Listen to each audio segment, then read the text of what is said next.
Dear students, welcome to Nag updates.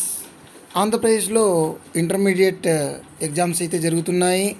అందులో భాగంగా సోమవారం రోజు నిర్వహించిన ఇంటర్ ఫస్ట్ ఇయర్ ఇంగ్లీష్ పేపర్లో కొన్ని క్వశ్చన్స్ అయితే తప్పుగా వచ్చినట్లుగా గుర్తించారు.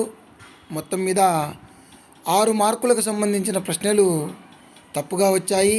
3 చోట్ల ఈ తప్పు అంటే 3 క్వశ్చన్స్లో ఈ తప్పులు వచ్చాయని చెప్పేసి లెక్చరర్స్ అంటున్నారు. ఈ తప్పులను ఇంటర్మీడియట్ బోర్డ్ అధికారుల దృష్టికి తీసుకెళ్లారని తెలుస్తోంది. ఆ తప్పులకు సంబంధించి ఇంటర్ బోర్డు అధికారులు తొందరలోనే నిర్ణయం తీసుకొని అందరికీ న్యాయం జరిగే విధంగా చేస్తారని భావిస్తున్నారు.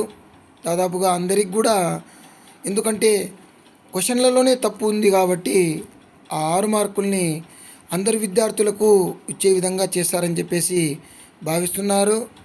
So all the best you. Please like, share and subscribe my channel. Thank you.